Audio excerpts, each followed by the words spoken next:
hukum pay trend itu tergantung posisi mitra itu ya. Yang pertama, seorang mitra yang ikut menjadi member dalam pay trend itu kan ada dua. Yang pertama, dia berposisi sebagai mitra pengguna. Yang kedua, mitra pengguna dan pebisnis.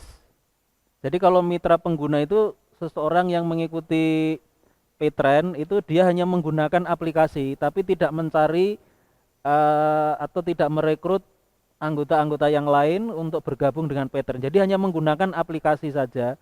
Misalnya aplikasi untuk membayar PLN atau aplikasi untuk membeli tiket ya.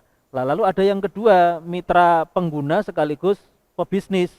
Jadi dia itu tidak sekedar menggunakan aplikasi tapi merekrut orang untuk dia mengajak orang lain untuk ikut di dalam Paytrend. Nah, ini ada komisinya. Ya, setiap kali dia merekrut mendapat komisi. Jadi ini faktanya secara ringkas demikian. Nah, bagaimana hukumnya? Jadi hukumnya ini menurut pemahaman saya begini. Kalau member itu hanya menjadi mitra pengguna, ini hukumnya boleh. Tetapi kalau menjadi mitra pengguna dan pebisnis yang dia harus merekrut orang dan kemudian mendapat komisi, ini hukumnya haram, nggak boleh. Jadi mengapa yang pertama boleh, yaitu hanya menjadi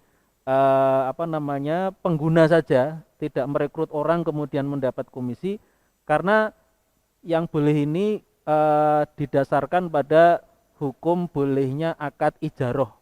Jadi ijaroh itu adalah akad untuk mendapat suatu manfaat yang kemudian orang yang menerima manfaat itu dia harus memberikan imbal balik atau semacam ujroh ya.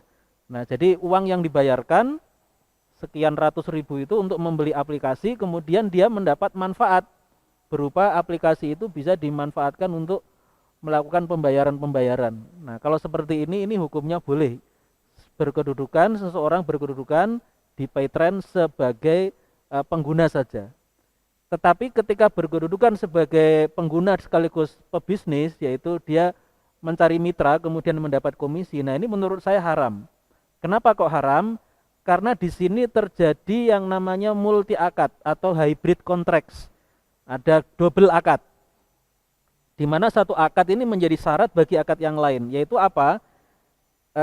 Yang pertama itu ada akad membeli yang namanya membeli aplikasi. Ini adalah sebuah akad yang ini dijadikan syarat untuk mendapatkan komisi.